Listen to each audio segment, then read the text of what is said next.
Friend Sarah told her she needed a distraction. They went to a party where I happened to be. The moment I saw her, I fell for her immediately.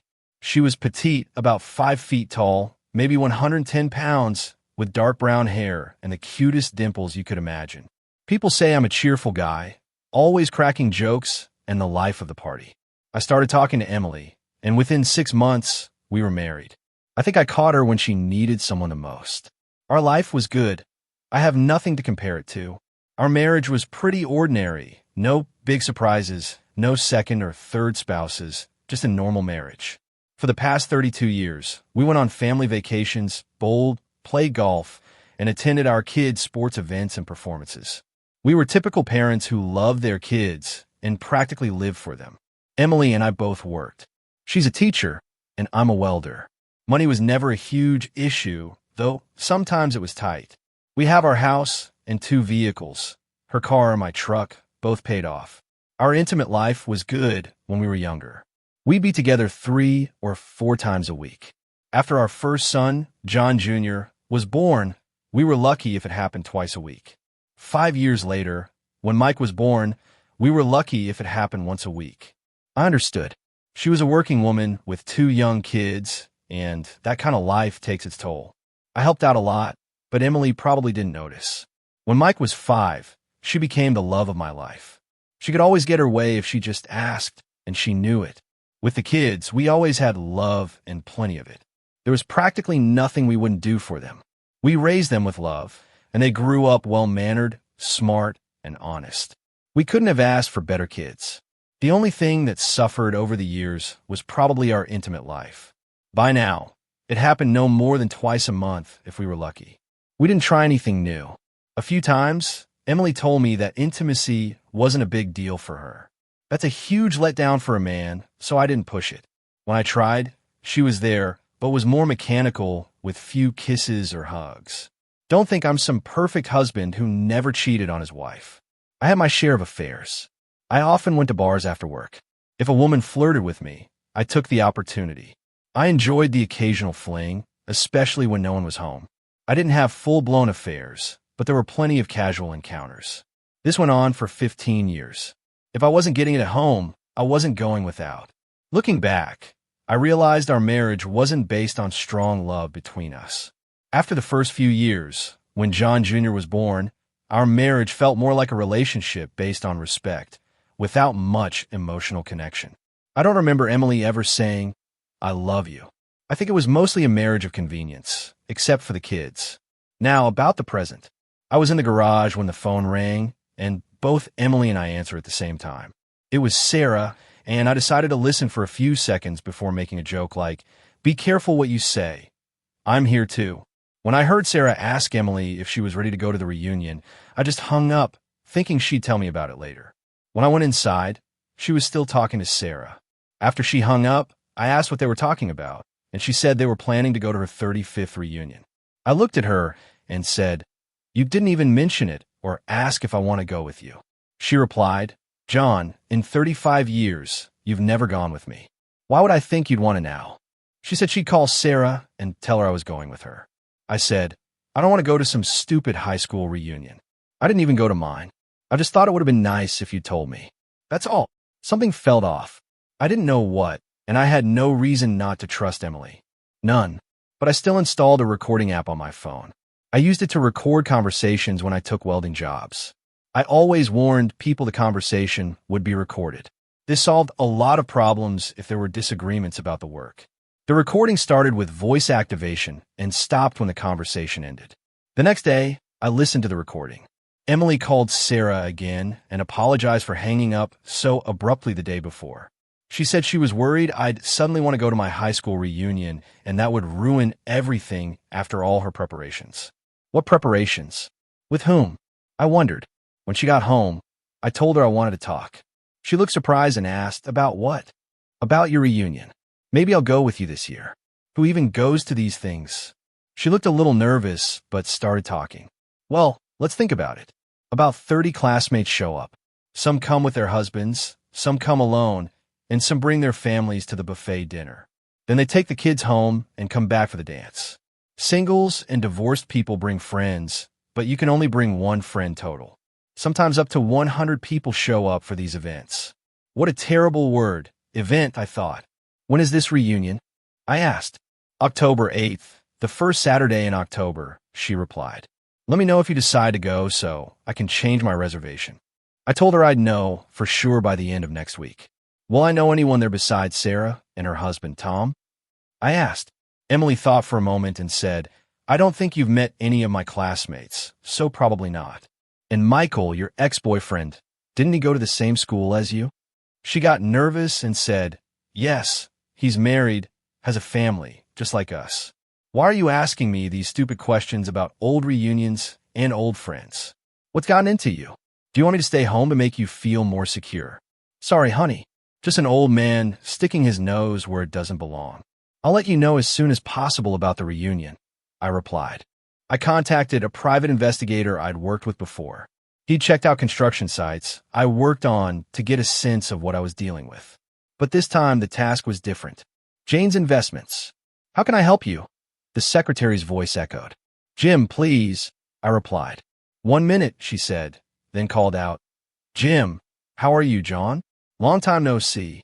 What can I do for you? Well, Jim, I have a suspicion my wife is cheating on me. I need a private investigator to check it out, something to put my mind at ease. This needs to be done as quickly as possible, very discreetly, and without raising suspicions. Can you do it? I asked. Give me some details, and I'll tell you if I can help, Jim replied. The thing is, I have a suspicion my wife is cheating on me. I have no proof, but I have this feeling. She's going to a school reunion and doesn't want me to go. She's been going every 5 years for the past 30 years. I've never gone, and I never suspected anything before. I hope your investigation doesn't turn up anything. The reunions are in Michigan, almost always in the same place. The location might have changed a few times. What do you think, Jim? I asked again. Well, John, it's going to cost a fortune to travel, but I can find out everything by Friday. Basically, this is a records check. We need to check the dates and see if anything pops up. I hope we can put your mind at ease, Jim replied. Thanks, Jim. Talk to you Friday, I said. I gave him all the information that could help with the investigation and went back to work. I had no idea why I was so worried. I lived a completely decent life, no major problems. It was just one of those gut feelings, and I needed to clear up all the questions I had. Maybe I was getting insecure with age. I'm over 50 now. I hoped none of this would turn out to be true, but for some reason, I knew it wasn't. Jim called me on Friday. John, I've involved some people in this case and found something that doesn't add up. First, I talked to the reunion committee and introduced myself as a government official, explaining that I needed to review the records of the alumni reunions for the past 30 years. I told them this was part of a security clearance test and that I couldn't reveal any information. They said it was strictly confidential, and if anyone started spreading rumors, they could be prosecuted. The more you tell people, the more information they give you. It's just incredible. I showed them fake IDs, and they gave me all the information for the past 30 years.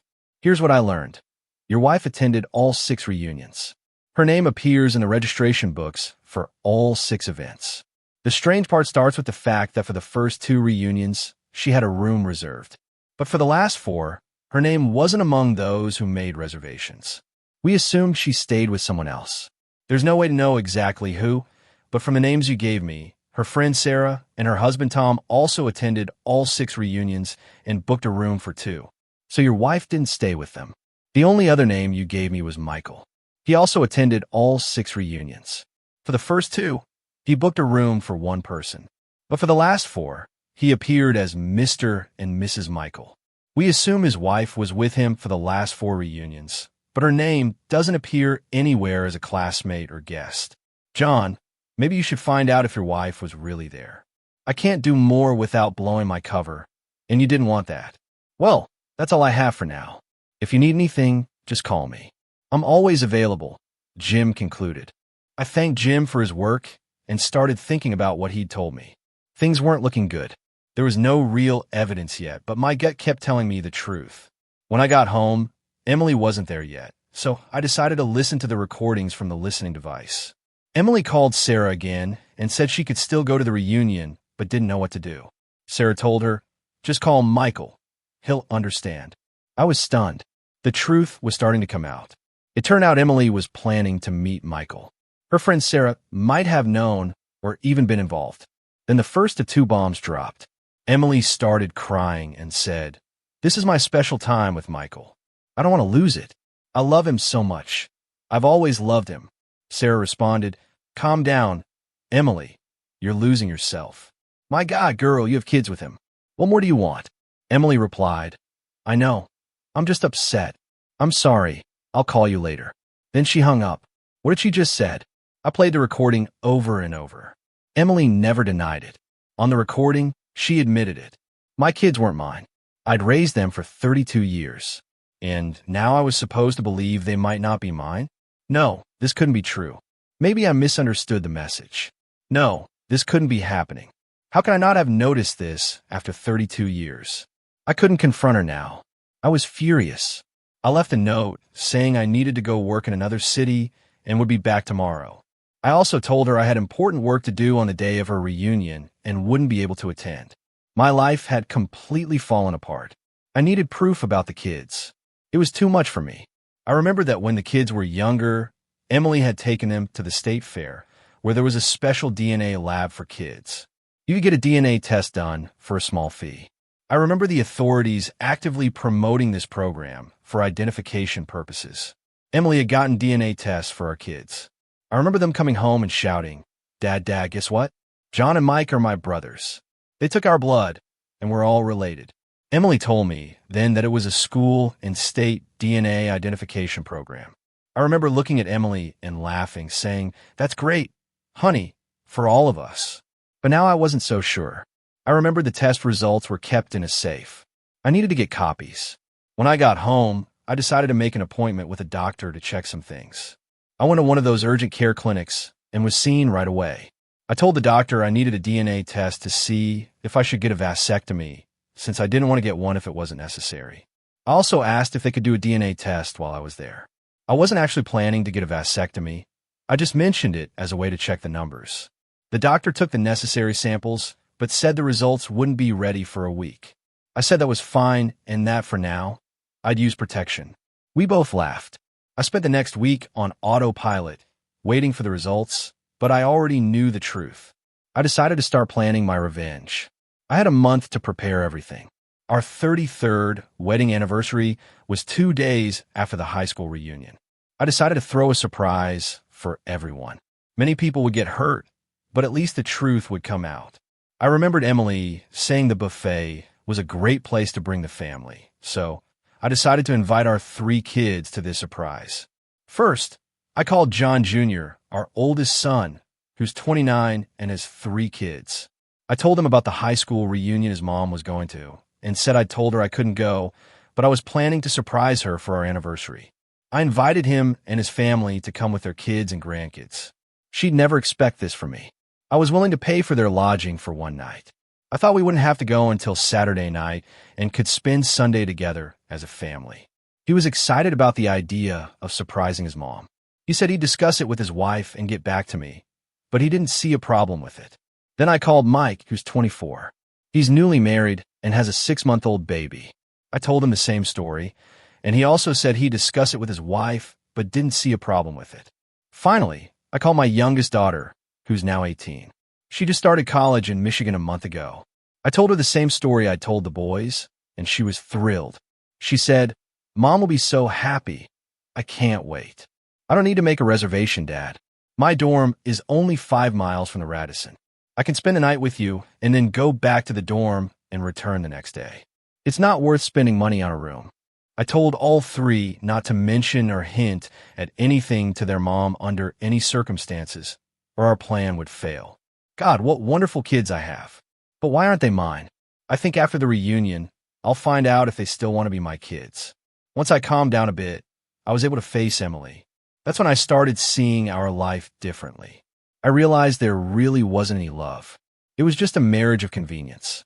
She lived her life, and I lived mine. It wasn't hard for me to act normal. In fact, I started acting like a loving husband. I wanted to make her think everything was fine. I told her to get dressed up, and I'd take her out to dinner. I complimented her, and she really did look good. We had a wonderful dinner, and I was as nice as possible to her. I even opened the car door for her. She looked at me and asked, "John, what's gotten into you?" I just said I wanted to be a loving husband and wanted the rest of my years to be good. I don't think she believed me, but she didn't ask any more questions. I made sure she had enough wine, hoping that if she got drunk enough, we could be intimate. When we got home, she was a little tipsy. I helped her undress and decided to try to please her. We hadn't done it in years. Then I took her and gave her the best of me. I put everything I had into her. I kept wondering who she was fantasizing about when she started getting excited. Damn, this was really good. I thought we'd have to do this a couple more times before she met Michael. In the days that followed, there were no new recordings on the phone tap. In fact, she didn't say anything to Sarah about our wild night, which disappointed me a bit. She probably didn't want Sarah to know she'd cheated on Michael by sleeping with her husband. I suggested to Emily that we go out somewhere on Saturday night.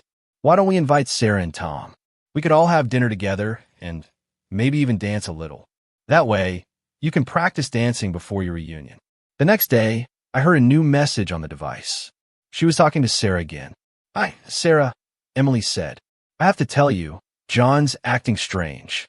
"What kind of strange things?" Sarah asked. "Well, he started acting very affectionate, saying nice things, treating me like gold. This isn't like him at all. Do you think he suspects something?" "Are you kidding?" Sarah said. "You've been cheating on your husband for 32 years. You have 3 kids with your ex-lover, and you think he suspects something and is now treating you like gold? Because of this?" "You're probably right," Emily replied. "This doesn't sound like revenge, does it? Anyway, John wanted me to ask if you and Tom would like to come out with us for dinner and dancing on Saturday." "Sounds good," Sarah said. "But it doesn't sound like John at all. Maybe he's finally feeling guilty for all the times he cheated on you," Sarah said. "It's a little late for remorse, isn't it? Have you written the divorce letter yet?" "Not yet, but I don't want to give it to him until I leave for the reunion." "Do you think you can keep Tom busy that night?" "I don't want him to slip up." "Tom will be fine," Sarah replied. "He'll be thrilled when this betrayal story is finally over. Maybe you can sleep with your husband one last time. I won't tell Michael." She laughed.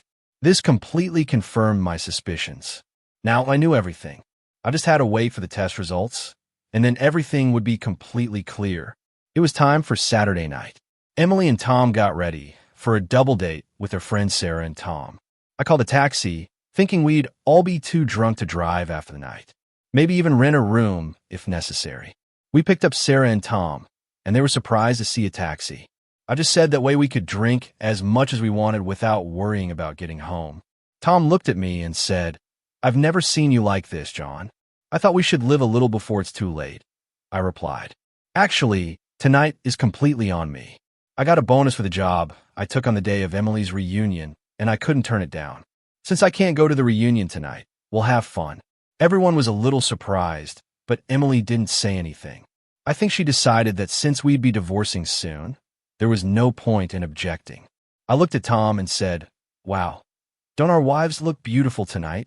Both were wearing similar dresses that accentuated their figures, mid-thigh length, and their legs looked great. Of course, they smiled at my comment. From that moment on, my life went into revenge mode. I had no more regrets except for the fact that the kids weren't mine, but it was like I'd invited 2 women to the evening. I would just go to enjoy the moment. We stopped at a nice restaurant bar at the Holiday Inn, ordered drinks before dinner. Everyone wanted cocktails, and I, as usual, had a beer. After the first round, I wanted to get the next round myself and order doubles for everyone. I wanted these 3 to be drunk by the end of the night. I only drank beer, and being an experienced beer drinker, I knew how much I could handle. As we ate, I noticed everyone started to relax. We began laughing and chatting, enjoying each other's company. The mood lightened, and everyone seemed to have left their worries behind, embracing the evening. After dinner, we went to a bar with music and a lively atmosphere and danced. I wanted to get more drinks, and the girls were having fun, laughing at almost everything. Emily jokingly asked if I was trying to get her drunk. I smiled and said something playful in return, and we all laughed together. I asked Emily to dance, and she agreed, getting up. Tom and Sarah joined us too. We danced a few slow songs, and then Emily said she felt a little dizzy. so she sat down while I kept enjoying my drink. Tom and Sarah returned to the table shortly after, and I asked Tom if it would be okay if I danced with Sarah. He laughed and said, "Of course, I can't keep up." Sarah and I moved to the dance floor, moving a little away from the table so we could talk. She was starting to feel the effects of the drinks, so I just held her close as we swayed to the music. She mentioned she'd never seen me like this and asked what I meant. She smiled and said, "I like this. It's fun."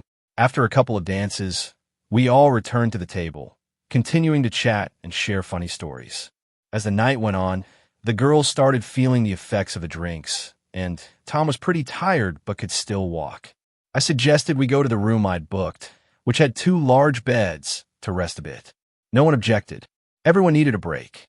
On the way up, the girls mentioned they didn't have night clothes, so I assured them it was fine since we were all friends. They decided to freshen up, and while Tom and I waited outside, we continued chatting about how fun the evening had been. I waited in the hallway while Tom and I discussed the evening. He said he'd had a great time, thanked me, and mentioned that, in his opinion, I turned out to be a good guy. It was clear he was uneasy about the upcoming divorce. I assured him it wasn't a problem, but added that the night wasn't over yet. We entered the room, and the girls were already lying in bed, dressed comfortably. They looked extremely tired. The only light in the room came from the bathroom, and the space was quite dark. I took off my outer clothes, leaving only my underwear, and Tom did the same. I sat on the edge of my bed and gently pulled the blanket off Emily, who was lying on her back, fast asleep. Tom just looked at us, puzzled. I asked if he'd ever seen Emily in this state, and being a little drunk, he simply shook his head. I told him he now had the chance to see her. He came over and sat on the edge of the bed next to Emily. I suggested he take a closer look, saying it might be a rare opportunity. Seeing his wife asleep, he seemed to relax and began observing Emily more closely. Carefully, I removed her panties. A drunk man simply couldn't miss such a sight. He couldn't resist, and his hand began to explore her. I looked at him and asked, "Have you ever wanted to sleep with her?" Tom, focused on what was happening, replied that he had many times, but she was Sarah's friend. I told him he could do it now, that this was his only chance. He didn't need to be told twice. He stood up, pulled down his boxers, and positioned himself between Emily's legs. While he was doing this, I went to Sarah's bed. I carefully removed the blanket and began unbuttoning her bra. Tom noticed this and wanted to say something, but he didn't dare since he was busy having a night with my wife. I continued removing Sarah's underwear and finally got between her legs. Tom, noticing that I was now having sex with his wife, seemed to gain some courage and began moving more vigorously. He was so engrossed in his act that he probably didn't even realize what was really happening. When I finished with Sarah, she opened her eyes and whispered, "Thank you, John. That was wonderful." I smiled and replied, "You're welcome, Sarah. If you want to repeat, you'll be single soon." Her eyes widened, and there was a look of understanding, as if she realized I knew about the divorce she'd been discussing with Emily. She smiled. Then I got up and covered her with a blanket. At that moment, Tom finished with Emily and lay down beside her without a word. I lay down next to Emily and fell into a deep sleep. In the morning, I woke up first, probably because I'd only drunk beer the night before. I took a shower and went down to the restaurant for a cup of coffee. About half an hour later, I called the room, and Emily answered. "Good morning, honey. How is everyone?" I asked. "Where are you, John?" Emily responded. "Calm down, Emily. I'm just in the restaurant having coffee." Everyone was sound asleep, and I didn't want to wake anyone. So I showered and left. "Do you want me to bring you a coffee? Or would you rather come down here?" I asked. "We'll be down in a few minutes," she replied. I would have given anything to be a fly on the wall when everyone woke up. Tom had seen me have sex with his wife, but he couldn't say anything because he was having sex with mine. Sarah knew I knew about the divorce, but she couldn't tell Emily because I was having sex with her. When I said, "God, how I love it when everything goes according to plan," everyone came down to the restaurant, and we ordered breakfast. It was noticeable that everyone was a little tense, except me, of course. The week passed quietly as I listened to the conversations between Emily and Sarah. They talked a bit about our double date. Emily admitted that I'd probably undressed her. Then I heard her say she noticed her underwear was missing the next morning. She asked if Tom had slept with Sarah. Sarah replied that she was also a mess and that Tom had probably done his thing while she was unconscious. Now, in front of me, two friends were lying to each other. Sarah also asked if Emily had finished her divorce letter. Emily replied that she had and had hidden it in her underwear drawer. She planned to leave it on the table on Thursday night when she left for her high school reunion. When Emily went to work, I looked in her underwear drawer and found my farewell letter. Hey, here's what it said. Emily to John. Dear John, you'd better grab a beer and sit down before reading this letter. I'm leaving. I'll file for divorce when I return from my high school reunion. I know this will be a complete shock to you after 32 years of marriage, but at least I owe you an explanation. When we got married, I was in an emotional high after my affair with Michael. You knew about him, but never met him. Believe it or not, you and he look a lot alike. Both of you have brown hair, brown eyes, are about 6 feet tall, and weigh about 200 pounds. At least that's how you were 32 years ago. Probably why I was drawn to you. But no matter how hard I tried, it was always Michael, not you. Every time we had a night together, I imagined him, not you. Then what had to happen happened. I went to a reunion 5 years after high school and ran into Michael again. I called him, and he was thrilled to hear from me. But so were you. I didn't know what to do. Michael and I decided we'd keep our marriages but see each other at reunions and reminisce about the old times. However, we met several times when I went to Michigan to visit my parents before they died. 5 years later, it happened again. We met, spent time together, and swore to keep our lives secret. It was like a fantasy. There was even a movie about old lovers who meet every year to renew their love. That's what happened between Michael and me. Of course, when I got home after the second meeting, we had a night together. It was one of the best nights I had with you, especially after our relationship. Maybe it was cheating, but the night after those meetings was incredible.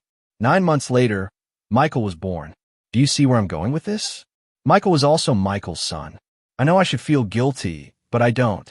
You were a good father to the boys and did everything a good father should do. Michael was thrilled again, knowing how prolific he was. Now he had 2 kids with his wife and 2 with me.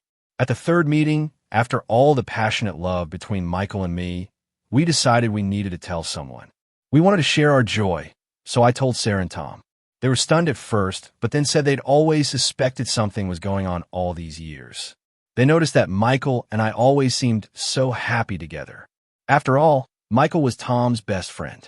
After Dorothy was born, I mentioned to Michael that I'd had a vasectomy. He had 2 kids with his wife and now 3 with me. I told him I didn't want any more kids. Of course, as was the custom, when I got home after the third meeting, we had another night together. Damn it. As you know, I had DNA tests done at the state fair, and all 3 kids had the same father. You really were a wonderful father. I'm not going to tell the kids who their biological father is.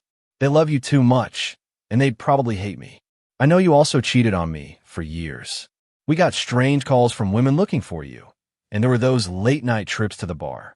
I can't blame you because I didn't give you what you needed often enough. I know you have questions, but we won't talk much. I'll try to explain why we stayed together. Michael and I started as a fleeting romance, a fling. But we discovered our true feelings were for each other.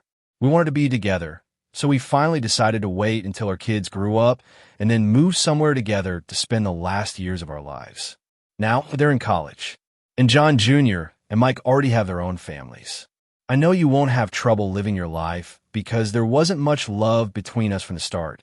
Michael told his wife he wanted a divorce last year, and it's already finalized. Now it's just you and me, John. We've both contributed to our assets, and my lawyer says an uncontested divorce can be settled in 6 months with a 50-50 split. Just keep in mind that Michael and I met whenever we could, even though the 200-mile distance made it difficult. This happened more than once every 5 years. We thought about it a lot. I'm sorry for cheating on you for so long. There's nothing more to say, John. I wish you luck in the future. Sincerely, Emily. It was time to go back to the doctor and get the results I needed for the divorce process. I went into the doctor's office and waited for my name to be called. John Manning, the receptionist said. I stood up. Please follow me, she said. I went into the office, and soon the doctor came in. Good afternoon, John. the doctor said. How are you today? I just came for the DNA test results, I replied. Well, John, you won't need a vasectomy, the doctor said. That motorcycle accident you had 15 years ago severely damaged your lower pelvic region. You can no longer father children. I don't know if this is good or bad, but you won't need a vasectomy. What about my DNA, doctor? Do you have my results? I asked. The doctor handed me a chart with many dots and lines. I looked at it, but honestly said, I don't know what I'm looking at. The doctor replied, You need to see another chart to explain it better. He reached into the file and pulled out another DNA test I'd taken from the file. The doctor placed both charts on the light panel and began studying them. This chart is for a girl, he said. Do you see where all these dots and lines intersect? This means there's a 99% chance this girl is your daughter. I couldn't hold back the tears. Joy and pride overwhelmed me. My daughter, my flesh and blood. The doctor looked at me and asked, Everything okay, John? Everything's fine, doctor, I replied. Can you see these other two charts? I asked. Let's see, he said. They're both boys and probably brothers. Now, let's put your chart next to them. The doctor looked at the charts and continued. Yes, you see the dots and lines on all these charts are the same. There's a 99% chance these are your sons. The doctor concluded. I could put all this in writing and notarize it if you want. I nodded. Please do. That would be great. Then I asked another question. Doctor, what does a 99% probability mean? The doctor laughed. That means there's only a 1 in 9 million chance these kids aren't yours. Only one person in 9 million could be their father. So the odds are pretty safe. I left the doctor's office very happy after receiving the documents with the DNA results and the notarized letter. I headed home. I arrived on Monday and only had a few days until Thursday to prepare a plan. I started by looking for a good lawyer. My friend mentioned Sally Hawk, who had helped him and his friend with their divorce. I made an appointment with Sally, bringing all the DNA documents and a copy of Emily's letter. Damn, Sally was a beauty. But I immediately realized she was a straight shooter. First, she read Emily's letter, and I noticed her eyes moisten a bit. Then she looked at the DNA results and almost laughed. Well, Mr. Manning, what do you suggest? She asked. First, please call me John if it's okay, I replied. And second, I want to get everything I can legally. Sally began explaining. You've had a 32-year marriage, good or bad. Your wife accuses you of adultery, but provides no evidence. On the other hand, you have this handwritten letter where she admits to cheating for 32 years. If you file for divorce first, you can get 65% of all assets. There will, of course, be some minor disputes, but the Ohio courts will be on your side. You could get even more if the kids weren't yours, but I think what you have is much more important than money. She looked at me with a smile. Sally continued, I'll need a list of all credit accounts, savings accounts, and an approximate list of assets. We'll immediately freeze all credit cards registered in your name. We'll also freeze all savings accounts pending litigation. We'll allow withdrawals of up to per week until all paperwork is completed. It'll take about a week.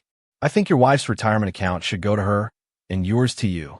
Each of you earn that money. Also, any family heirlooms that have been passed down should go back to their rightful owner. Are you planning to stay in your current house? If not, I suggest holding an auction and selling the house and its contents, dividing the money 65% to 35%. That would be the easiest, she said confidently. Sally looked at me and asked, I know this is hard for you, but life goes on. I've seen this hundreds of times. Now it all comes down to money. Do you have anything to say? I nodded and replied, Just thank you for your help and advice. I agree with everything you suggested. I don't want to live in this big house alone. Too many memories, both good and bad. Is it possible for the divorce papers to be delivered at this Saturday's reunion along with a draft of the proposed agreement? I'd also like to get a restraining order to prevent her from entering the house without my permission and taking any property. Sally replied, It'll cost a bit more, but we can speed up the process. I'll have the sheriff deliver the papers at the reunion on Saturday. The restraining order will take effect on Sunday. You must understand that she still has the right to enter the house, but can't take anything except her personal belongings. We discussed everything, and I thought about Sally again.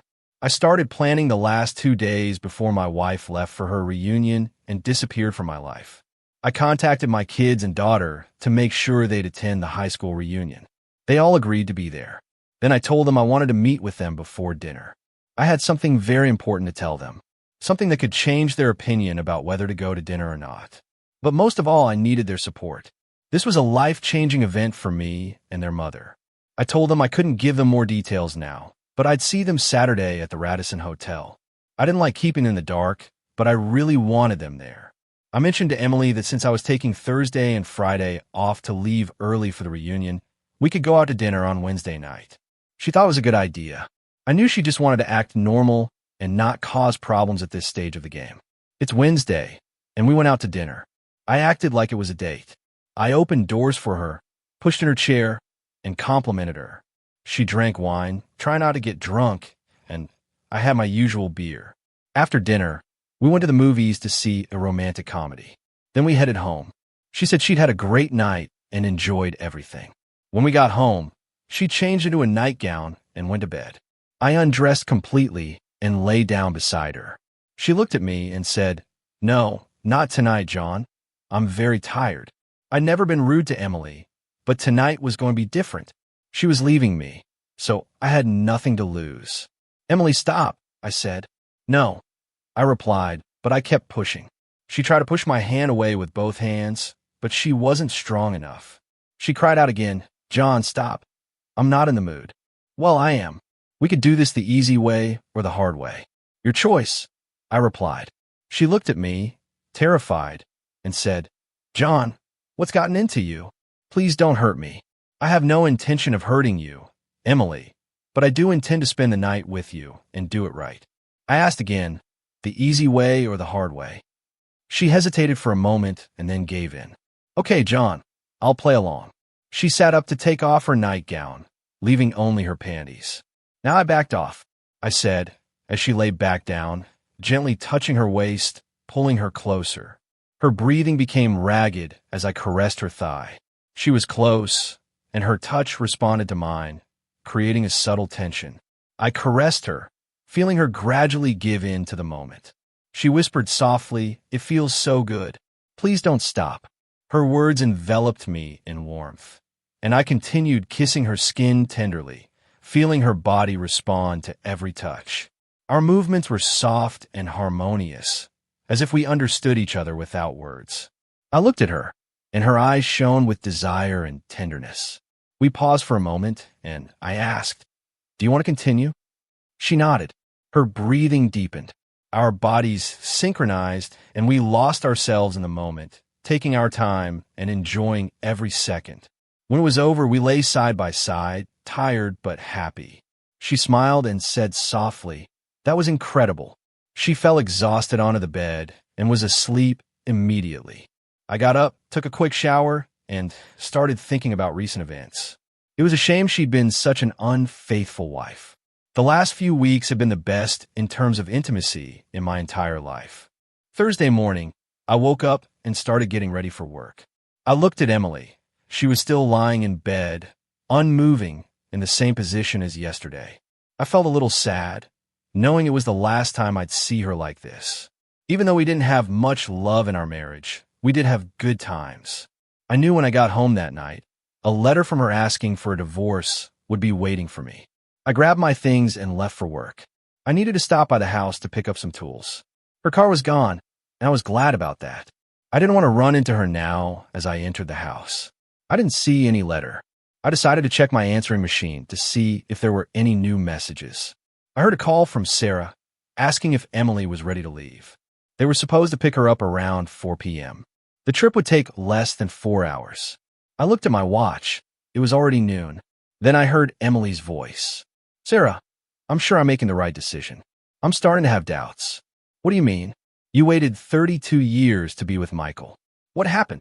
Sarah asked. "John seems to have changed in the last few weeks. I still feel something for him, even if it's not love," Emily replied. "You slept with him again, didn't you?" Sarah scolded. "It was your intimacy that caused everything with Michael. I told you not to sleep with John before leaving him. I knew that would complicate things. Why don't you call Michael? It might help you clear your head," Sarah suggested.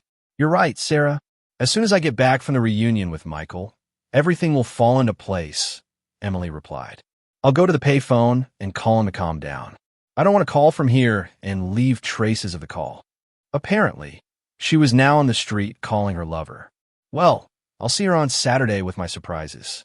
I left her a note saying it was a shame I didn't find her at home and suggested we have lunch together before she left for the reunion. I even signed it Love, John, to give her a little extra poison. None of this was true, but she didn't know that. When I got home from work that night, her letter was waiting for me on the table. Apparently, the conversation with Michael had convinced her to leave. I opened the letter, and the only thing that had changed was the handwritten note at the bottom. I'll never forget the last 2 weeks. Love, Emily. On Saturday, I went to the Radisson Hotel. I booked a room for myself, as well as rooms for my kids and their families.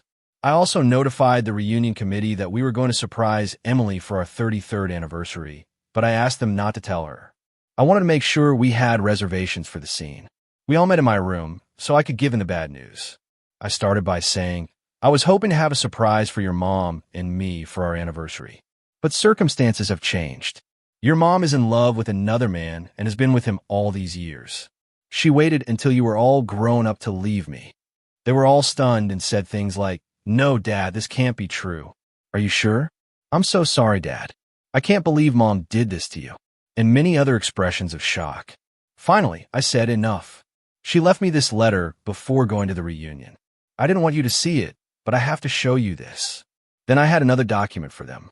They all read the letter, and tears welled up in their eyes, especially when they got to the part that said I wasn't their father. When they finished reading, they looked at me and said, You'll always be my dad, always. And then they hugged me. They cried and said, I knew it was true. I just knew it. I looked at my kids and their spouses and said, Even though you may be hurt by what your mom did, please understand that she loved you. She didn't love me. You may not like what she did, but don't hate her. She was a wonderful mother to each of you. And just like me, she lived only for you. Don't blame her for this. They all looked sad, but reflected on my words.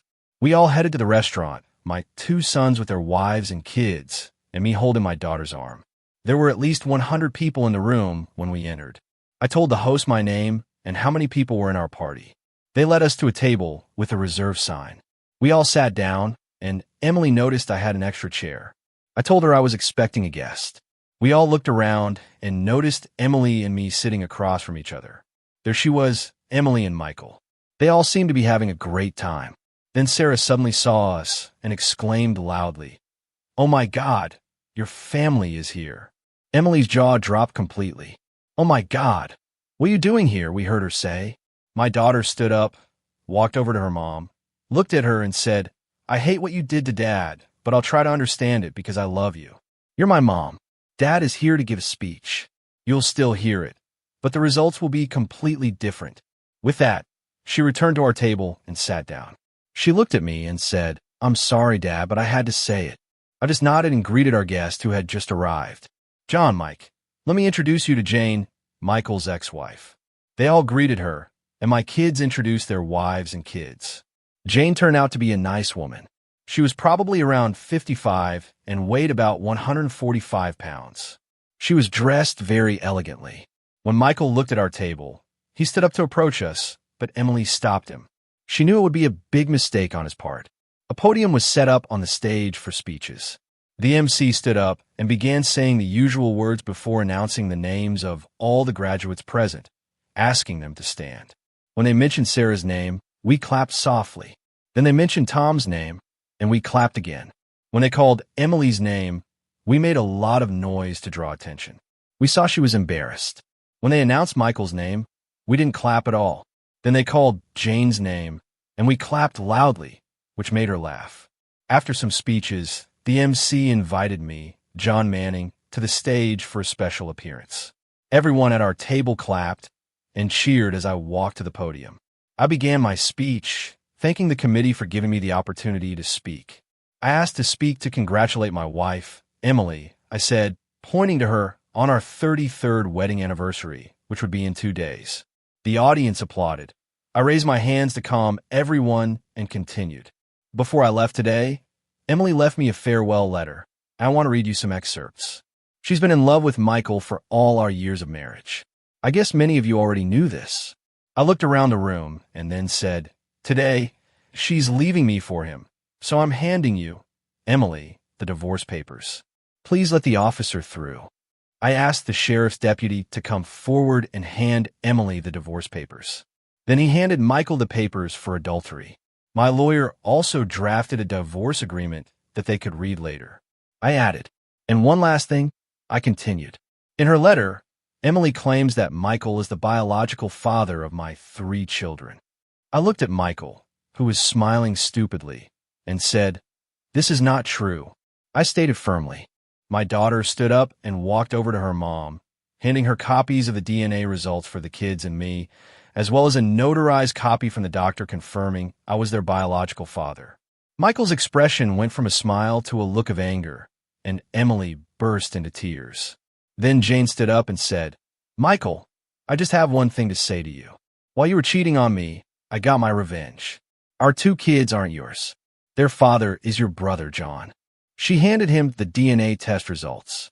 Your brother John and I are getting married next month. With those words, Jane and I left the reception. The kids wanted to stay and talk to their mom, and I was glad for that. She really was a good mom to them. The next morning, we all met for breakfast before heading home. The kids seemed more relaxed. They said that after I left, their mom came over to their table to talk to them privately. They didn't tell me what they talked about, but they said they'd invited Emily to breakfast, but without Michael. I turned around and saw Emily there. Dad, can Mom join us for breakfast? They asked. I replied, she'll always be a welcome guest at our family events, as long as she doesn't bring Michael with her. Emily sat with us and ate. She looked at me with sadness in her eyes and asked, John, how long have you known all this? I looked at her and said, does it matter? I stood up, hugged the whole family goodbye, and looked at Emily, who was crying. I told her, you made your choice. Now you have to live with it. After that, I left. There are no easy answers to topics like infidelity, adultery, and divorce. Life goes on, and we have to live it day by day.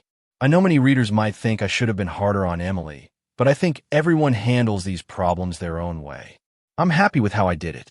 Emily says after John's speech at the homecoming, I felt completely humiliated. The worst part was that I deserved it. Michael, the so-called love of my life, was no protection for me. My friends Sarah and Tom just sat there, stunned by what was happening.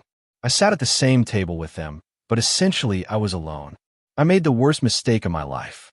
I lost my husband by choice, distanced myself from my kids, whom I truly loved, and may have lost the chance to be part of my grandkids' lives. After John and Jane left the reception, I went over to my kids. They told me how much I'd ruined everything. They scolded me thoroughly. We also remembered all the good times we'd had with and without John. They reminded me that family is the most important thing. Even though it's broken, they still wanted me to be part of their lives, but they couldn't imagine how that would be possible if I moved to another state. They wanted their kids to know their grandma, and that made me cry. I told them all how much I loved them and always knew they loved me without question. Looking back, I'm glad John was their biological father. He was a good dad to them and will be an amazing grandpa. I told them I needed to think a lot and seriously. I'll be home on Monday, but now I don't know where I'll stay. I plan to move in with Michael, but only after the school year ended, which was a few months away. There was no doubt John wouldn't let me stay in the house. I guess I should have thought about this before. John Jr. asked me to stay with him and his family until I figured out what to do. They had a spare room in the basement where I could retreat. I started crying over all the crap I'd put my family through, and they still loved me. John Jr. looked at me and said, "We don't like what you did, Mom, or how you did it. But as Dad pointed out, you're our mom, and you always put us first. We have to learn to live with it. We all love you, but not your actions." I looked at John Jr. and said, "Your dad said that after what I did to him," and I started crying again. God, what have I done with my life? I looked at all my kids and told them how much I loved them and how much I wanted to see them before they left for home. They said they were having breakfast with their dad in the morning and that I could join them. But they told me, "Please, Mom, don't bring your boyfriend." I told them I'd see if I could do that. Then I went back to the table with Sarah, Tom, and Michael. I asked Michael if we could leave the reunion. Enough was enough for one night. Sarah and Tom decided to leave too. The crowd was staring at us too much. I knew we were the topic of everyone's conversation. Michael and I went up to the room. As soon as we got there, Michael wanted to make love. In fact, the only thing he wanted was to be with me. I pulled away, telling him what I needed now was love and compassion. I needed to be held. I needed comfort, not an argument. I looked at Michael and asked why he didn't approach my kids and introduce himself. He said he felt too embarrassed when he found out they weren't his. I looked at him and said, "You always told me you wanted to be part of the family, that we do everything we could to be one family. Do you still think that way, Michael?" He looked at me and said, "I don't know. I like being with you, but I want you, not your kids. I have no connection with them. I thought we'd move away from all this and be together. And our families, Michael? I want to see my kids and grandkids. I want to be part of their lives." Michael's response surprised me. He said, "Emily, why don't we just make love tonight and talk about everything tomorrow?" I replied, "I don't think that's a good idea. I need to go out and collect my thoughts." I opened the door and left. I had nowhere to go, so I went back to the hall and sat in a booth to think. I ordered a drink when two of my old classmates, Barb and Sue, asked if they could join me. I said, "Of course, I'd enjoy your company." Both were divorced. They were a bit wild, but over the years, they'd become very domesticated. I think after 50, thoughts started to change. We were good friends in our school days, but that was many years ago. We really never talked after I moved to Ohio. Both looked at me and said, "Emily, we need to talk to you. What's going on with Michael?" I asked. Then they started telling me they didn't want to interfere in my personal life, but after my husband's speech, they realized there was something I needed to know. Michael had dated both of them over the years. He told them he was in an unhappy marriage and would eventually get divorced. Both knew all Michael wanted was sex. Sorry for the language, but we were divorced. So that was all we needed, Barb said. "We knew you slept with Michael at the parties, but we thought you just left after some weird event at the party. We had no idea you were in love with him. If we had, we would have talked to you years ago. We like you, we always did. But if you marry Michael, it won't last long. He slept with most of the divorced women in our class, as well as some married ones." Barb continued, "I have no idea what kind of man your husband is, but your family is what every woman wants when they reach our age, kids, grandkids. This is the essence of life. Do what you want with Michael, but not for him. Don't lose touch with a family as wonderful as yours. Michael didn't divorce to marry you. His wife, Jane, finally caught him cheating and got the proof she needed to divorce him. She left Michael with almost nothing. You'll support him if you get together." My mind wandered in 1,000 directions. I didn't know what to think, but for some reason, one question came to mind. I looked at Barb and Sue. I thanked them for telling me all this before I made the biggest fool of myself and asked, "Can you answer me one question? And please be honest. This is very important." They said, "Of course, we'll tell you the truth. We have no reason to lie to you. What do you need to know, Emily? Is one of the married women Michael slept with Sarah?" I asked. "Yes," they said, "but we thought you knew, since you two were best friends. In fact, there are rumors that you and Michael swapped places with Sarah and Tom." "What? No, that's not true. I never slept with Tom. Who started those hateful, false rumors about me?" I asked. "Well, Emily, you better take a good sip of this drink before I tell you." "You'll need it," Sue replied. Barb continued. "We were sitting around the table at a reunion with Bob and Harry when Bob looked at you and said, if I knew she played these games too, I tried to get into her pants. And Harry said, I was talking to Tom, and he said he was in her pants a couple of weeks ago." Sue added, "Then Barb said, that's ridiculous. Emily wouldn't sleep with Tom. But Harry said, Tom said he can prove it. Emily has a small brown mole on her right side." Barb smiled, but Sue's gaze remained serious. I panicked and started crying. Barb and Sue tried to comfort me, saying, "We know Tom's lying. Everything will be okay." I looked at both of them and said, "But I do have a mole. How could Tom know this?" I asked if I could spend the night with them. I didn't want to go back to Michael tonight, and certainly not to Sarah and Tom until I had answers. Sue went to Michael's room to get my things. She said Michael was angry, but still gave her my things. I went to my son Mike's room and asked if I could leave with him the next day. He simply said, "Sure, Mom, we'd be happy to take you with us." Then he added, "I love you, Mom." I replied, "And I love you, Mikey." Barb, Sue, and I went back to their room where we talked a bit more. I was exhausted after everything that had happened that night. The girls left me in one of the beds, and after having one or two more drinks, I fell asleep quickly. The next morning, I went to a family breakfast. It was nice to be around my family. I could see John wanted to make some sarcastic comments about me, but he held back because all the kids were with us. Damn it, living 32 years with this man, and I never really got to know him. He knew me when John said goodbye to us before heading home. He wished me luck in my new life. I couldn't hold back the tears. Even though I never loved him, we'd lived together for 33 years, and tomorrow would have been our anniversary. After breakfast, I went back to Barb and Sue's room to pack my things and head home. I thanked them for letting me spend the night with them and for telling me the truth about Michael. This would help me make important decisions in the future. Then I went to Michael's room. When he opened the door, he was in his underwear. He was clearly upset. Michael said he'd come to the reunion to spend time with me, and I'd ruined everything. He didn't mention anything about what had happened at the reunion at all. I told him I had to leave, that I was going with my son Mike and his family, and that I'd contact him later to talk. I leaned in to give him a goodbye kiss, and then said, "Here's a memory until our next reunion." Michael asked why I wasn't going home with Tom and Sarah. I just looked at him and said, "I've started doubting my friendship with Sarah after finding out you had an intimate relationship with her." Michael's eyes widened, but he didn't deny it. He just said, "That was several years ago, and it was a mistake. You've won, Emily." The word "several years ago" meant he'd slept with Sarah more than once. I didn't say anything in response. I just said goodbye and went to Mike's room. I asked Mike if I could use his phone to call Tom and Sarah and tell them I was going home with him. When Sarah answered the phone, I told her I was going home with my son Mike, but would talk to her in the next few days. She was a little surprised by my tone, but said, "Okay, we'll talk later." When I got home, I called John to make arrangements to pick up my personal belongings.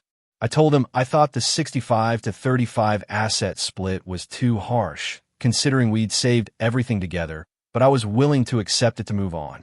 John said I could go with John Jr. to pick up what I needed. If I accepted the divorce terms, I should contact Sally Hawk, his lawyer, and she'd handle paperwork. He added that he now wanted as little contact with me as possible and wouldn't be home when John Jr. and I arrived. I'm a teacher and had to go back to work on Monday, so I contacted a realtor to find an apartment without inconveniencing John Jr.'s family more than necessary. I found an apartment near the school, just a few minutes' drive from my son's house. I could move there in a few weeks. I contacted Sally Hawk, and the divorce process began. She turned out to be a very smart lawyer and said everything would be ready in a few months since neither of us opposed the conditions. I also asked her to contact John and ask if I could buy some of our furniture, bedding, and other household items for 2/3 of their value to furnish my apartment. Sally must have contacted John because 3 days later, he called me personally and asked what it was about. He thought I'd moved to Michigan as soon as the divorce was finalized. I told him if he agreed to meet me face to face, I'd explain everything. "It's very hard to discuss over the phone," I said. John agreed to meet me at John Jr.'s house to hear what I had to say, but he reminded me that the divorce was going to happen and wanted me to understand that. I assured him I was fully aware of this and had no intention of trapping him. I just thought it was time to tell him everything. John Jr. and his family were going to visit his in-laws for a few hours, so we'd have time to talk in private. John arrived, and we sat in the living room. He on the couch, me in the chair. I offered him a beer, which he accepted, and I had iced tea. I asked John not to give me too much grief because I really wanted to tell him everything. He agreed to try to control it, but made no promises. I started by telling him I'd never see Michael again.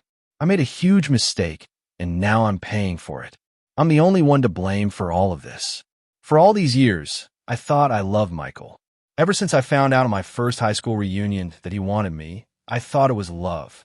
But all he really wanted was the great night we had. For me, it was the same. We were both drawn to illicit relationships. The infidelity and the feeling that we could get away without consequences. We looked forward to those meetings because they gave us freedom, as if nothing else mattered but each other. I realized after your speech that I never really knew Michael. I thought I knew him, but all I knew was how good we felt with that carefree intimacy. No worries, no problems. Just a supposed love and intimate moments for 2 or 3 days every few years. We had nothing in common anymore, even though I thought we did. But when I mentioned family, I realized he wanted nothing to do with it. He just agreed with everything that was dear to me just to get what he wanted. More of that carefree night. I got into this relationship thinking like a lovesick teenager. I never matured in my relationship with Michael. It was like I was wearing blinders, not wanting to discover the truth. If we really loved each other, we would have divorced and married years ago. But that didn't happen. The only reason I thought it was happening now was because Michael divorced last year. At the reunion, I found out it was Jane who filed for divorce, not Michael. John interrupted me and said, "Why are you telling me all this now? It won't change anything." I continued, "The way I dumped all this on you was wrong. Completely wrong. Even though we may not have had the most loving marriage, you deserved more. Much more. I should have talked to you in person like we're doing now. I know it won't change anything, but I want to go to my grandkids and family events. I know you want that too. I want us to at least be polite to each other as a family." I stood up and brought John another beer. As I handed it to him, I thought about our marriage, John. I owe you an apology for what I said about the kids' DNA. God, you didn't deserve that. I don't expect you to forgive me for those comments, but I'm truly sorry. Now, looking back, I'm so glad you're their father. You've always been so kind to them, and they have so many of your good qualities. John looked at me and listened attentively to every word. I could never read his mind, but at least he let me say it all. I have a couple more things to say, John. I remember our 33 years together.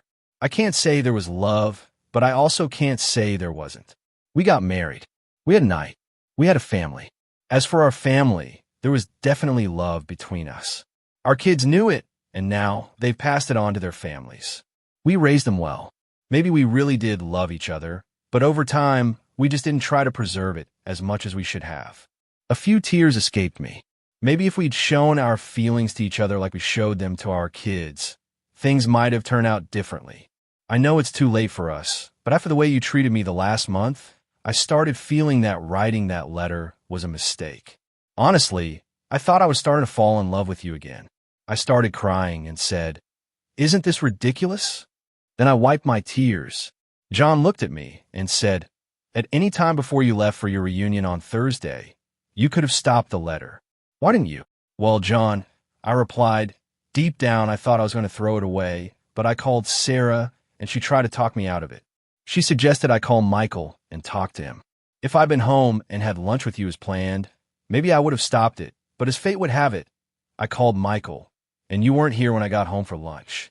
John asked, "And your friends Sarah and Tom? Have you talked to them about your future plans?" "No, John. I haven't talked to them about my future plans. I'm not sure if I want to stay friends with them. I found out at the reunion that Michael slept with Sarah. He confessed it to me, and I think it happened more than once. If I'd known that before, I would have dropped Michael like a hot potato years ago. It's hard to believe Sarah would do this if she were really a friend. Tom told people at the reunion that he slept with me 2 weeks ago. I couldn't believe he'd lie about me like that. The only problem is he knew I had a mole. I have no idea how he could have known that. Unless Sarah told him. John, he saw us have sex at the motel a couple of weeks ago. I'm not going to argue about your friends, Emily. If you need information about them, ask them. They're your friends, not mine. But for your information, I know men who slept with your friend Sarah. I never told you because I thought you'd probably find out for yourself. Apparently, she doesn't know you're still here. She called me on Monday when they got back from the reunion. She wanted to know if she could come over. I just told her she was part of the reason my marriage failed and that I had no desire to be friends with her. Then John told me he was going to sell the house and most of the furniture. The money would be split according to our agreement. Since I was staying in town, I could pick up the furniture I needed for my apartment. He said it would be worth taking Dorothy's things too, since she'd need a place to stay when she wasn't at college. He suggested she'd prefer to live with me, so we could have more time to chat about girl stuff. Naturally, he wouldn't ask for money for the furniture. Before I left, I thanked him for listening to me. Then I looked at him and said, "John, maybe our marriage was more typical of modern marriages. Maybe it wasn't so bad after all. We lasted 33 years and still had good times together." The next day, I called Sarah. She said she was very glad I called. She wondered when I was moving in with Michael. Then she asked what happened after the reunion and at home. I immediately started saying what a bad person she'd turned out to be. I'm not moving to Michigan to be with Michael. My whole life with Michael was a farce. I destroyed my marriage, almost alienated my family, and let my so-called best friends make me look like a complete fool. What are you talking about, Emily? Sarah asked. Sarah, have you ever slept with Michael? I asked. Who told you that? John, she asked. No, I replied. Actually, Michael said it. Does he have any reason to lie? I'm sorry, Emily. It was a long time ago. I didn't want to upset you. How long ago was it? I asked. Oh God, she replied. A long time ago. I don't even remember. Try to remember, Sarah, I said. Oh, for God's sake, 10, maybe 15 years ago, she said. What about 3 years ago when we went to my parents' house and I got sick and went to bed early? I guess you forgot then, but Michael didn't. And John, did you ever sleep with him? I asked. If John told you he had sex with me at the motel when we went there, he's lying, Sarah replied. John didn't tell me anything except that you called him the other day. Did you want to sleep with him again? I continued. When I asked John what happened at the motel, he just said, ask Sarah. So, if John had sex with you in motel, and then you let your husband Tom have sex with me while I was unconscious, then you both deserve to be judged. Sarah replied, it's all John's fault. He started all this.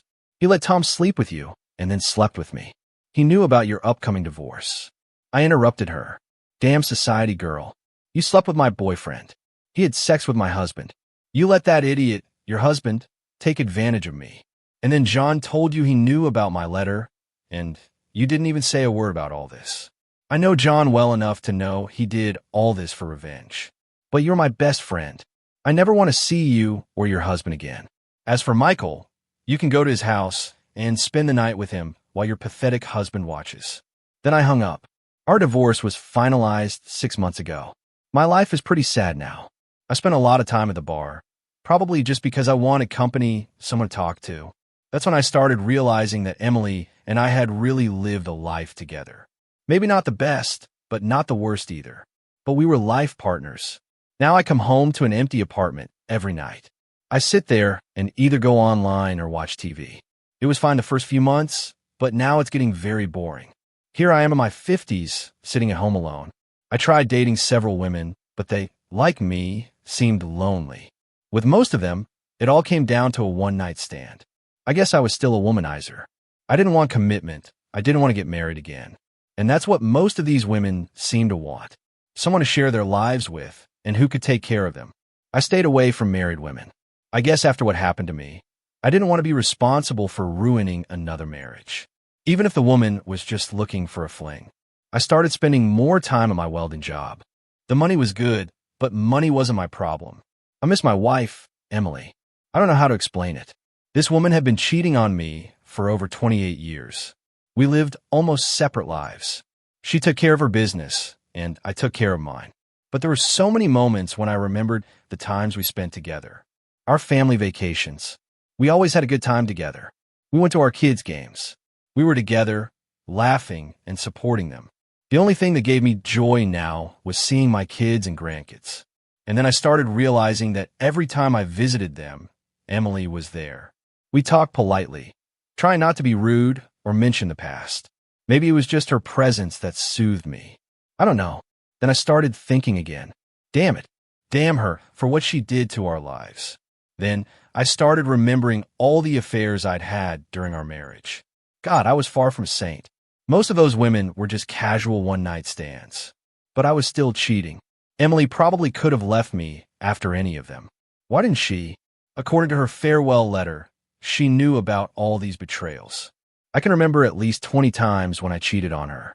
Why didn't she demand a divorce? Maybe because she thought she wasn't any better than me with her long relationship with that idiot Michael. Damn, I like to know that. Maybe someday I'll ask her. I got up from the couch to fix myself something to eat. Damn, how I missed Emily's cooking. This woman could cook. She knew what I liked and how to prepare it. In fact, she knew everything about my likes and dislikes. Even what beer I liked.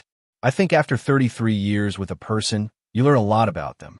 Why was I so blind to her long affair? The only thing I knew now was that I'd rather eat one of her pork roasts with baked potatoes and carrots than this frozen pizza I was about to prepare. I'll have to visit the kids this weekend to enjoy a good dinner. Maybe I'll offer to barbecue. They can invite their mom to cook something delicious. I'll bring the beer and drinks. That's my thing. The phone rang, and it was my daughter. She said she was coming home for the weekend and just wanted to talk to me and see how I was doing. I simply replied, "I'm fine, sweetie, but I miss your sweet, smiling face." She was my little girl, and I really missed her. She was studying in Michigan and tried to come home at least once a month. When she came, she stayed with her mom, and they talked a lot and did their girl things, whatever that meant. After a few minutes of talking, I suggested she call her brother John Jr. and tell him she was coming this weekend and that we could have a barbecue. I could even invite their mom to cook something. "Dad, you miss Mom's cooking," she replied. "You have no idea," I said. She interrupted me. "It's okay, Dad. I miss Mom's cooking too. I'll tell her about the barbecue. I'm sure she'll come." "What do you want her to cook?" she said, laughing. "Why are you so sure she'll come?" I asked. "Dad, I shouldn't tell you this, but Mom said that whenever you plan to come, we should definitely invite her. I know you don't want to hear this, Dad, but I really think Mom loves you. She's living in a hell she created herself. She blames herself completely for everything she did to you. I don't think she'll ever get over it. In fact, I'm a little worried about her. Her life is school and family. I know you're not dating anyone. Many men have asked her out, but she just says, no, thank you. Mom also stopped communicating with her best friend, Sarah. She hasn't told me the whole story, but I know it has something to do with her ex-boyfriend. And you, Dad, would like to clarify it for me," she said, laughing. "Anyway, Dad, what do you want Mom to cook? How about a pork roast?" I started to say, but Dad interrupted me again. "Dad, this is a barbecue. You're not roasting pork." "It's okay," I said. "How about Mom's chicken wings with her special sauce and potato casserole? I'll buy the chicken, John Jr. will grill it, and Mom will make the sauce and casserole." "It's okay, Dad. I'll see what I can do," she said. She paused for a moment and then added, "Dad, I love you." "I love you too, sweetie," I replied. "See you Sunday." Then I hung up. The frozen pizza was disgusting. It was dinner time. When I started eating the pizza, a feeling of loneliness overwhelmed me.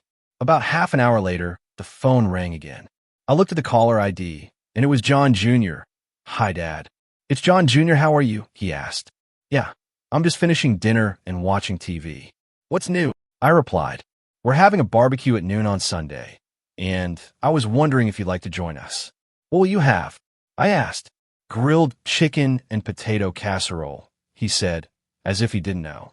He laughed. "My kids are smart. Probably Emily." I said, "I'll be there at noon." "Yes, Dad, you buy the beer and drinks, and we'll take care of the chicken." "Buy more chips and salsa," he said. "I will," I replied, adding, "Thanks, Junior." "Anytime, Dad," he replied, and then he hung up. God, even my kids knew how I felt, how much I loved her.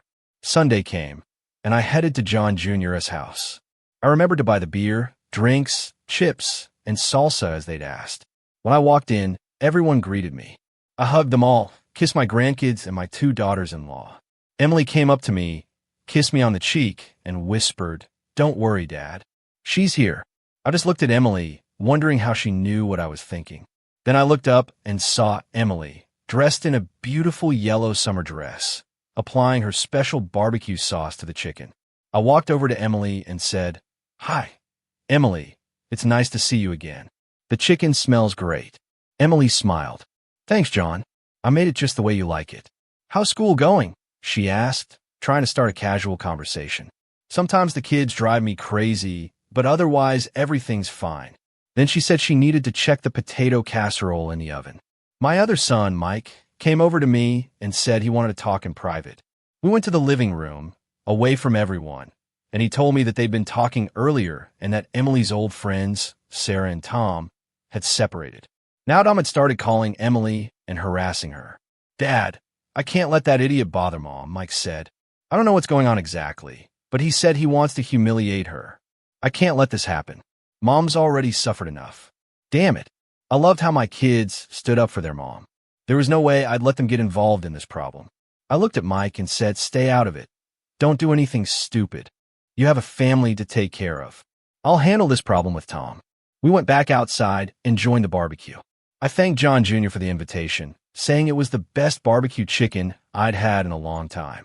Thanks, Mom, he replied. She cooked along with the potatoes. I just looked at Emily and said, Thanks, Emily. You've always been a great cook. She just looked at me and said, Thanks, John. Anytime. I wondered what she meant by anytime. Was it just a casual phrase, or did she really mean it? I went home and started thinking about what to do with Tom now that he was interfering with my family. This shouldn't have happened. I waited until Monday and went to a bar where I knew Tom might be. I saw him on a bar stool and walked over to him. When he saw me, he was clearly nervous. Tom, I need to talk to you now, I said. I was a welder with strong hands and a firm grip. Tom, on the other hand, worked in an office and didn't even play sports. Tom looked at me and said, I have nothing to say to you, John. Tom, I said, I want to talk to you. I suggest you get off this damn stool and come over here to the booth to talk for a minute. I'll go outside and wait for you there. The choice is yours. Tom got off the stool and sat in the booth across from me. I looked him in the eye without saying anything for a few seconds to make him start getting nervous. Then I said, What the hell did I hear about you calling Emily? He looked at me and said, What's it to you? You're divorced. She could date anyone.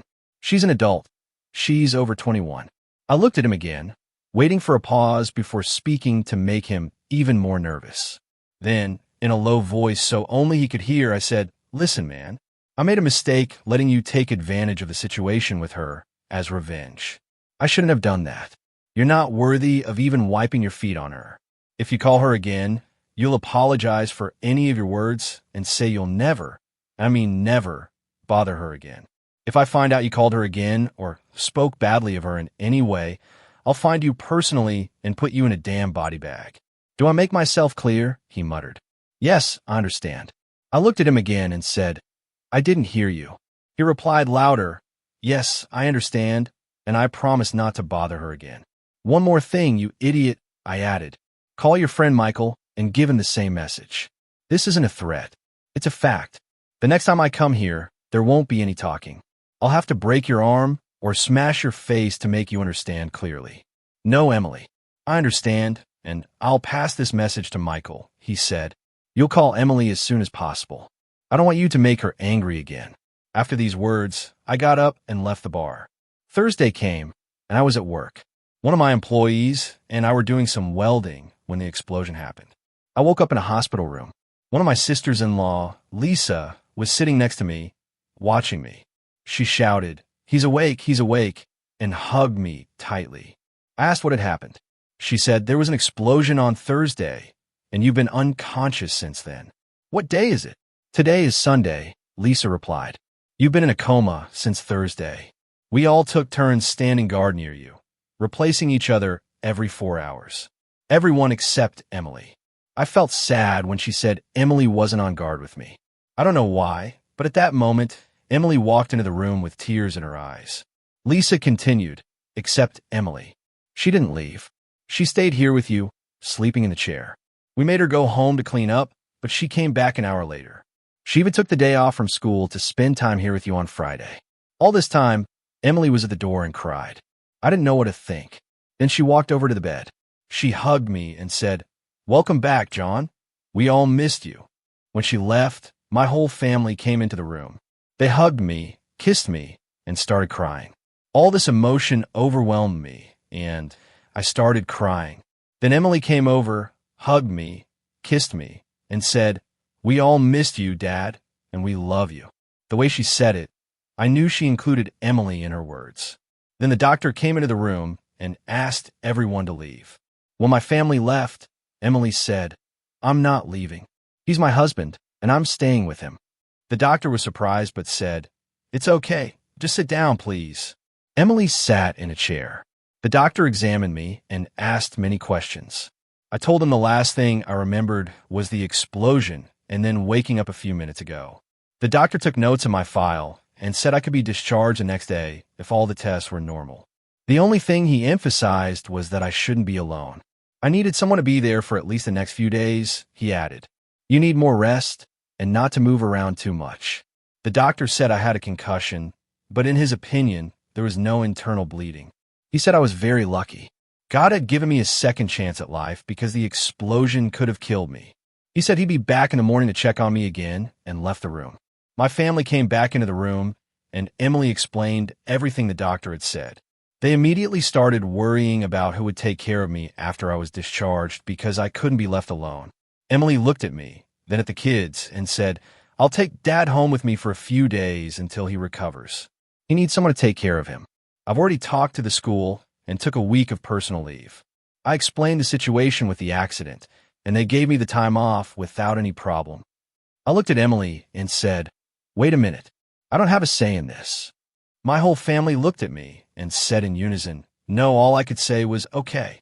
Emily went out to talk to the nurse, and I asked about my business and how it was doing. My assistant at work, he said everything was fine. He was far from the explosion. It was him who called 911. When Mom found out you were in the hospital, she immediately contacted your office and arranged everything for the weekend. She told them to call her on Monday to make sure everyone had work. She just took control, Dad. He said that in 33 years with you, she'd learned enough about business to arrange everything. I know Mom hurt you a lot, but she's still an amazing woman and a wonderful mom. I can't tell you what to do, but we all know Mom still loves you. We see it, but we'll respect any decision you make. When my family left, the nurses came into the room and gave me medicine. I had a terrible headache and soon fell asleep. I woke up late at night and saw Emily still sitting in the chair, watching me. When she saw me open my eyes, she asked, "John, are you okay?" I asked, "Why didn't you go home with the others?" She simply replied, "Tomorrow we'll go home together, John." I nodded and went back to sleep. The next morning, John Jr. and Mike came to help me pack my clothes, the flowers, and the cards I'd received while I was in the hospital. While Emily worked on my discharge paperwork, she received all the doctor's instructions about what to do in the next few days. My kids helped me get to Emily's apartment. I realized I'd never been there before. There were many of our old furniture pieces inside. My favorite chair and the sofa were also there. My son sat me in a chair and lifted my legs, saying they'd be back later. Emily came into the room and asked if I wanted something to eat. I said I wouldn't mind a sandwich and a cup of coffee. She went to the kitchen while I rested. A few minutes later, she brought me a ham and cheese sandwich made just the way I liked it, with Swiss cheese, tomato, and ham on toasted rye bread. She remembered my favorite sandwich. She also brought me a cup of hot coffee that was just perfect. She placed a tray of food in front of me, turned on the TV to my favorite sports channel, and left the room. Damn, how I missed her. I really missed her. Just having her in the house made everything better. What the hell am I supposed to do now? Honestly, I didn't know. After eating, I apparently fell asleep. I remember starting to dream, or maybe just reflecting on our last conversation. I remember Emily saying, "I think about our 33 years all the time. I can't say there was love, but I also can't say there wasn't. We had a marriage. We had intimacy. We had a family. And in terms of our family, we definitely both loved the kids. They knew it, and now they've passed it on to their families. We did a good job raising them. Maybe we really did love each other. But over all these long years, we just didn't work on it as much as we should have. Maybe if we'd shown our feelings to each other the way we showed them to our kids, things might have turned out differently. I know it's too late for us, but after the way you treated me in the last month, I started feeling that writing that letter was a mistake. I really started to believe I was falling in love with you again." She started crying and said, "Well, isn't that ironic?" Then she wiped her tears. Then I remembered the doctor's words. "You have a concussion, but as far as I know, there's no internal bleeding. You're incredibly lucky. God gave you a second chance at life. You could have easily died when you were thrown back by the blast wave." I woke up and saw that Emily had picked up the tray and the cup, and now she was sitting again, watching me. "John, are you okay?" she asked. "John, I want to thank you for what you did for me." "What did I do?" I asked. "Tom called and apologized for bothering me. I know you talked to him. I don't know who told you this, but it was a huge relief for me. He said he'd never bother me again. And that's not all. John, Michael also called me and said almost the same thing. I don't know how you did it, but I just want to say thank you. John, while we're on the subject of apologies, I have an apology for you." "Emily," I said, When I was in revenge mode, I let Tom take advantage of you. Now, looking back, I understand it was cruel. Even for me, if I could go back, I'd change everything. I know Sarah told you about that. It was something I should never have done. I think you shook my cage too much, I added. Emily, we need to talk more, but right now, I'd like to rest a bit. John, I have Dorothy's room ready for you. She was very happy you're staying here and offered you her room. As you know, she had to go back to college today, but she said she'd be in touch and could come visit you next weekend. Emily helped me get up from the chair and walk to Dorothy's room. She brought me my medicine, and I went back to sleep. Over the next few days, I was heavily medicated and spent most of my time in a chair or in bed. Every time I woke up, I knew Dorothy was there. She turned out to be an excellent nurse. My kids visited me to see how I was doing. I told them I was getting better. The next day, we had to go to the doctor to see how my recovery was going. Emily took care of my affairs and made sure the work kept going. This woman did everything for me. Why did I never realize this before? It seems that for some people, you have to go through a divorce and almost die to realize everything. The next day, we went to the doctor, and he said everything seemed fine. In his opinion, I could go back to work next Monday. Emily was very happy and said it was great news. But I knew it was time for me to go back to my own home. She took me home and came in with me. The house seemed gloomy and dark compared to her apartment. Probably, it was just the influence of the feminine touch. The brightest thing in my house at that moment was Emily herself, standing in front of me. I looked at her and wondered at what moment and where everything went wrong. I asked her if I could come see her the next day to talk. She looked at me and said, "Anytime, John. It's okay. Do you want to cook dinner? I can make something for you when you come over." I looked at her and said, "That would be very kind of you." She smiled and said, "Pork roast, baked potatoes, and carrots." I just smiled. She knew my favorite dish. The next day, I went to her house for dinner. She made my favorite dish. After that, we talked for a long time. I told her I'd like to start dating her again, but we need to take things slow. We both lived in different houses. I started visiting her at least 5 times a week. I think we started falling in love again.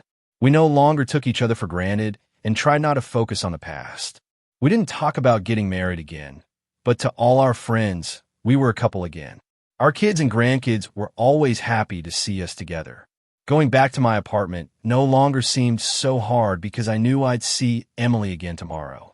The first time we made love again, I thought it would be awkward, but it wasn't. We reconnected as a couple and put each other first. We literally made love. I no longer went to bars. I didn't need to. I had a loving partner I could turn to any time, and this started happening more and more often. We got married again. We don't know yet.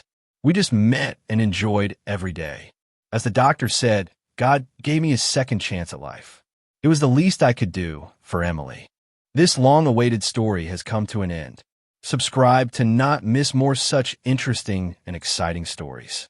See you soon.